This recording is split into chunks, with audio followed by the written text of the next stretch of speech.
Imane Khelif has finally named some of the people that he will go after in his legal suit for acts of aggravated cyber harassment. And as predicted, he has named major players like Elon Musk, J.K. Rowlings, and Donald Trump, accusing them of aggravated cyber harassment. But the outcome of this suit could be a lot worse than you think. And today, we'll talk about why. Get your comments ready because the show starts now. This is the Nico Lagan Show. Warning. Warning. This show contains explicit content. Listener discretion is advised. Real, raw, and shooting you straight. This is the Nico Lagan Show. And now your host, Nico. My name is Nico Lagan, and I'm a voice for common sense. I believe in free speech, masculine men, feminine women, small governments, accountability, and God. Like always, I want to hear from you guys. So join in, let me know what you guys think. Like, give me your opinion. I want to drive a conversation. This is the whole point I do this live, because I want to be able to speak to you directly. I want to know what you guys think. It doesn't matter that you agree or you disagree. All I want is to drive this conversation. Maybe teach you something. Maybe you'll teach me something. But let's have a conversation. Now, I'm not surprised by this. I predicted it. I knew that they would go after major players. Of course they would. Of course they would. And as you'll see, there's two different outcomes that can come out of this. Either a very good one or a very bad one. It all depends what the next few weeks is going to bring us. But for the time being, let's go over what's been said, what's out in the news as per yesterday night. Because as I predicted, Elon Musk, J.K. Rowlings, Donald Trump, even Logan Paul are going to be looked at as per mentioned by Khalifa's lawyer, Nabil Boudzi. They asked the French authorities to investigate not only Musk, Rowlings, Trump's, Logan, but also X as a platform, which this is where things get very, very interesting, because it's one thing to go after known people, right? People that you can prove. Like if they decided to look at me, they could definitely prove that I've called Khelif or Imane Khelif a man. It's posted everywhere. I'm not shy about it. Soon as I heard by the IBA and the WBO that he failed gender tests because he has XY chromosomes, that's a dude to me. But where it gets interesting is that now, not only are they going to investigate the known actors, the known players like the Musk, the Rowlings, the Trumps, the Logans, but now they want to be able to investigate a whole platform in order to find the people that we don't know about, or that they don't know about. Think about this for a second. Think about the precedents that this, if accepted, because as per what we're concerned right now, the French authorities have received the demands. They've received the suit. They haven't accepted it yet. I don't have a time frame as to when we'll hear back, but the point of the matter is that the suit has been made, has been deposited, and they have it. They confirmed, the French authorities have confirmed that they have it. But this is what I find interesting, I guess is the word I'm going to use, interesting, because I'm not too sure how else to call it. I say interesting because I'm not sure of a better word, because right now, like I said, and as you'll see, there's two possible outcomes of this, a very good one or a very bad one.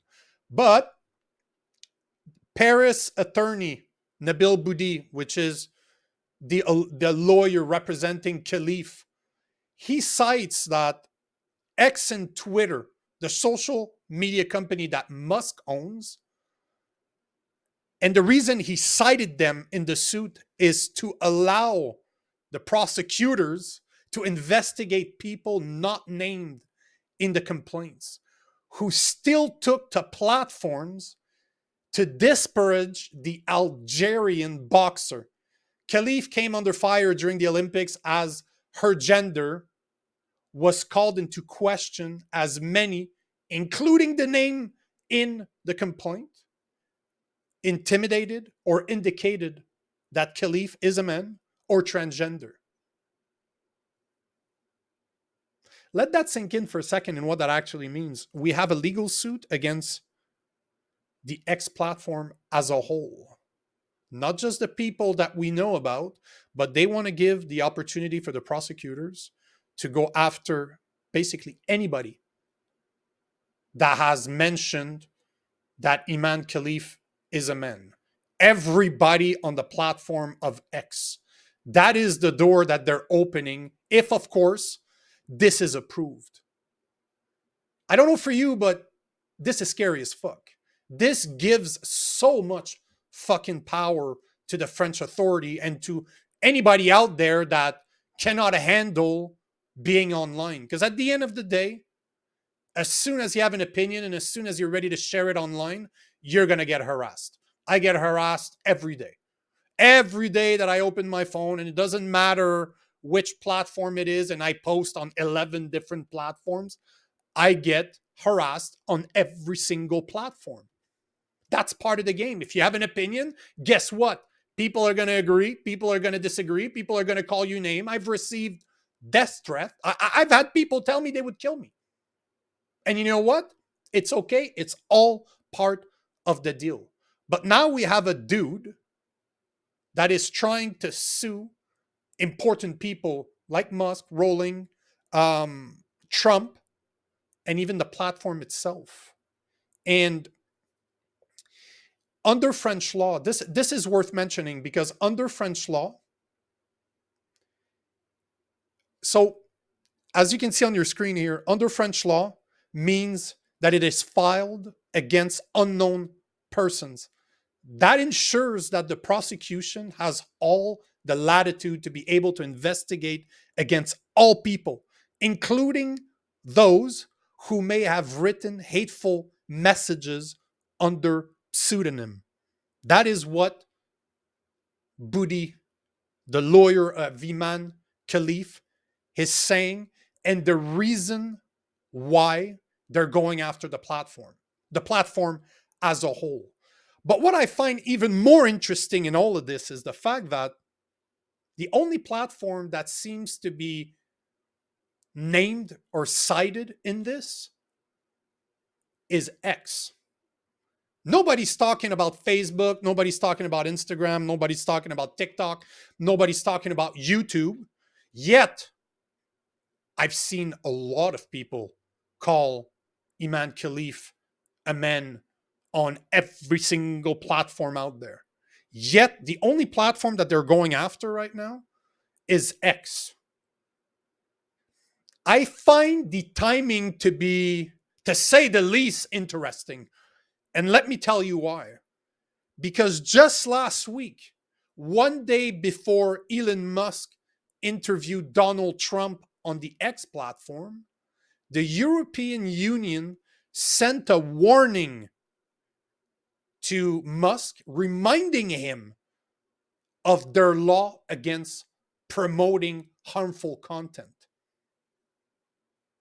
I don't believe in coincidences. So on one hand, you have Imane Khelif that is planning on suing Elon Musk and the other players that I've mentioned. Now they're trying to go after X, and that is just a day after the EU warned Musk of their harmful content laws. Do you think it's a coincidence? Because I don't believe in coincidences. I don't know for you, but I do not believe in coincidences. And I found a video that actually speaks about this. So let's listen to this. It's going to give you more information about the actual letter that they sent Musk. More than 1 million people tuned in Monday to Donald Trump's conversation with Elon Musk on X. Not a lot of people would have this conversation, but, we cover a lot of territory. The moment marked Trump's return to the social media platform that permanently banned him in 2021 after the events of January 6th due to risk of further incitement of violence. Elon Musk reversing the ban since taking over. Before Monday's interview, the European Union sending a warning to Musk, reminding him of their law against promoting harmful content. The EU commissioner writing, "With great audience comes greater responsibility." Aaron Turr with the Foundation for Individual Rights and Expression points out the dangers of government attempts to regulate speech on international platforms. You can wind up in a situation where the speech that you find on platforms like X and Facebook is only what's allowed there is only what's going to be allowed in the most authoritarian country with the least protective with the lowest protections for speech. The EU letter also references the recent riots in the UK, fueled by disinformation online, claiming an illegal migrant fatally stabbed 3 children. The suspect was actually a teen born in Wales. Musk under heavy criticism for posts he made appearing to stoke that unrest. British authorities threatening extradition and jail time, even though Musk is an American citizen, writing the posts from the U.S. There's a slim chance British authorities will go after anyone outside the UK, but within the country, arrests have been made, prompting conservative critics like Nigel Farage to argue it's an effort to shut down debate. Many of the campaigners on the left are publicly saying that I should be arrested simply for asking to know the truth about the murderer. The European Union already filed a lawsuit against X last month for failing to follow their social media laws. I'm Kayla Gaskins reporting. There's a couple of things that we need to look at here. First, if this is the case, if the UK, for example, is capable of going after Elon Musk for what they believe is incitement or hate speech, one thing we need to think about is the precedents that set. Because as mentioned in the video, that means that we will be under the law of the most totalitarian government on the planet. In this case, let's call it the UK. So that means that as a Canadian or as an American, if you say something that the British government does not like, that means that you're under their law. So even if you possibly have free speech in your own country, if you're capable of extraditing people for saying something that hurts somebody's feelings, that means that you will be regulated by the most totalitarian governments on earth. And this is where the problem lies, is that your freedom of speech at home don't matter anymore. They do not matter because the UK would be capable, in this example, the UK would be capable of going after you. Is that not scary to you? Tell me that this is not scary. Tell me that this is not totalitarian in nature. Tell me that this is not destroying the First Amendment in the US. Because that's basically what they're saying. Imagine that they would have that power. Imagine that this would be possible. Luckily, after, as per a lawyer friend of mine,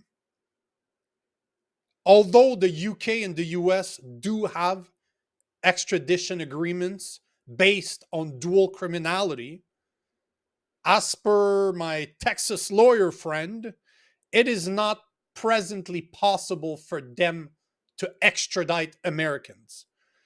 But for the Canadians out there, that might be a different story because remember, Canada is still under the Commonwealth. So basically, Canada is still under British rule. And considering that we have one of the most Marxist prime minister in the world, Justin Trudeau, would it be that far-fetched for Trudeau to allow the extradition of people like me because I've hurt somebody's feelings overseas, or that I instigated, air quoted, instigated hateful behavior in a different country by providing my opinion. Because this is where we're at right now. This is what's actually going on. This is what we're looking at right now. And hopefully you guys in the US understand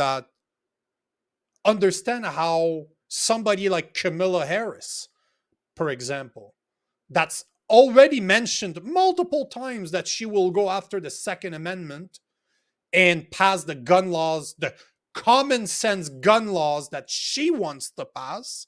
And if Congress doesn't pass them within 100 days, she will pass them through executive orders. So is it that hard to believe that if elected, a woman like her would allow extradition treaties for hate speech? Is it that hard to believe? Because to me, that's the next step. This is the next step. And I don't see this as being very hard to believe. This is not a woman that loves free speech. This is not a woman that loves the Second Amendment, meaning she does not like the Constitution. So is it that hard to believe that she would go after the Second Amendment? Or the First Amendment? I should say the First and the Second Amendment. Is it that hard to believe? Because to me, it's the next logical step.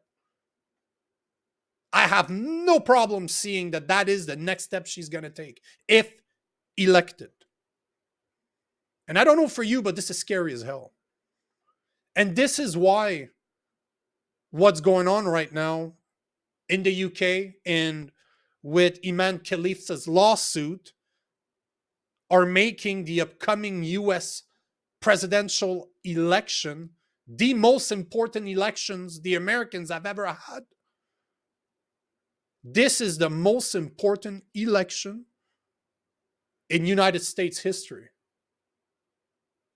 You really have a choice between somebody that believes in free speech, that believes in free market, that believes in competition, that believes that the best person for the job should be selected, that believes that Americans should be able to produce as much gas as they want in order to build up the middle class. And then on the other side, you have a woman that is a DEI hire, that believes that whatever hurts people's feeling is problematic, that has admitted to want to go after the Second Amendment.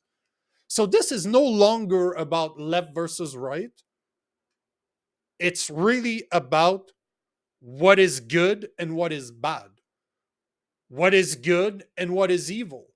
It really comes down to your freedoms. What is more important to you? Facts or feelings? Security or freedom? Because those are your choices. This is what the November US election comes down to. Do you want facts and freedom to win? Or do you want feelings and security? Those are your choices. It's really that simple, and that's what it comes down to. That's what everything boils down to. It's I hope that you guys understand how important this election is. The November election is. I really hope you guys understand the impact that this could have on the US. And not just the US, but the US is considered one of the number one superpowers. I would argue between Russia and China, right? Between the top 3 superpowers in the world. But it's always been seen as a beacon of freedom, a beacon of liberty. Do you understand how important it is for you guys, if you want to keep your freedoms, if you want to go back maybe a 10, 15 years prior to Obama's administration and gain even more of your freedoms back instead of losing more and more and more. Those are your choices. Those are your choices when it comes to the November election. And you know, I wasn't a big Ted Cruz fan before. Not that it's just because I didn't know the guy. Let's be clear here. It's not because I had anything against him. It's really just that I did not know the guy. I never took the time to get to know his policies and what he stood for. But I just finished his book, Unwoke. And for anybody out there that wants to understand Marxism, that wants to understand how the country has become what it's become today, and it's not just in the US, it's in the US and Canada and even in Europe, because the principle is the same. But if you want to understand what has happened to the Western world and how is it possible that we're under almost a socialist government now, both in Canada and the US. If you want to understand how that happened, just read his book. His book is absolutely brilliant. Absolutely brilliant. And his story is very interesting as well. So if you want to learn more, I highly suggest, if you want to learn more about the history of wokeism and how the fuck did we end up in the situation that we find ourselves in today, take a look at his book. But the reason I'm bringing Ted Cruz up is not because of his book, but it's because of what he said yesterday in a podcast about Kamala Harris. He, about 11 months ago, he predicted that Biden would be replaced. We all know that that came true. Right after the debate with Donald Trump, he said, this is it. This is all they needed. He's going to be replaced. We all know that came true. Kamala Harris is not only the next candidate or the candidate, the Democrat candidate, but what he's predicting today, what he predicted yesterday, is chilling as hell. Is very, very scary. But his prediction that he made yesterday, and he says that there's a 40-ish, 50% chances. As at one point in his latest podcast, he's saying it's a 50-50 chance that Biden will be replaced by Kamala before the end of his term. And think about it, it makes sense. Because if he's not fit enough mentally, physically, emotionally to run for a second term, is he really fit to continue the existing one? So his prediction is that before the end of his term, so before November, Kamala Harris will become the US president. 50% chances in his opinion. And I gotta say, I was listening to his podcast this morning, and that's fucking scary. That is really fucking scary. Because not only did she not get elected properly in order to represent the Democrat, now as VP, if Biden leaves, if he's pushed away, that would make her the president. Ted Cruz is saying that it's going to be very useful for her and her voting base in order for them to see her as president, because you're not going for first-time president. You're trying to be reelected. Air quoting, you're reelected because you are the current president. But the part that he didn't talk about, and that's the part that scares the hell out of me, is the fact that she has said multiple times that she will pass laws through executive order if Congress doesn't do what she wants them to do. So how long is she going to wait if she's in power before she starts passing laws, before she starts passing common sense gun laws, before she starts passing free speech laws? And this is what I want you to think about. I posted the video on my Instagram this morning if you want to see it, because people are telling me for some reason on Instagram that they can't hear my videos. So I'm not going to play it right now, just so that they're not just looking at a blank. They can actually listen to it later. But just because I'm having technical difficulties, it sounds like, on Instagram, I'm not going to share it. But if you want to see it, definitely go check my Instagram. I posted it because his podcast is about an hour long. You don't have to listen to the whole thing if you just want to see that part. But the point in the matter is that he's predicting that Kamala Harris will become president before November. I don't know what you think about this, but this is a very, very scary thought. Very, very scary to me.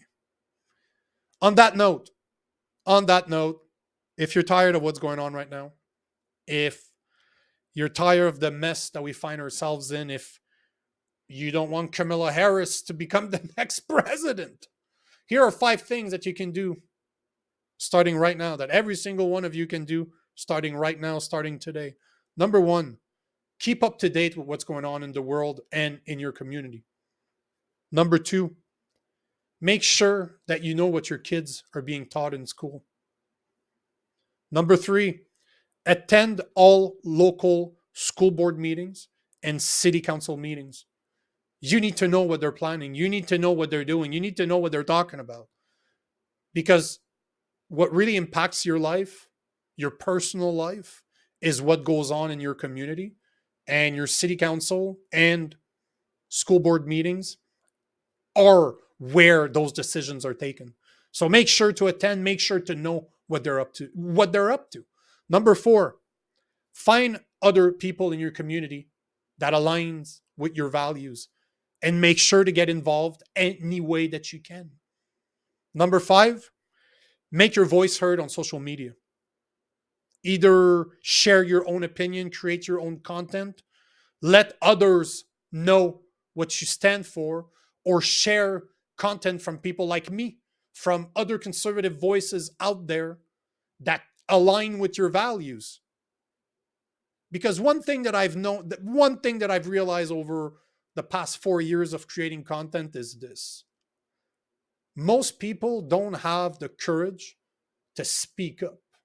They don't have the courage to say what needs to get said because they have families, because they don't want to lose their jobs, because of many reasons.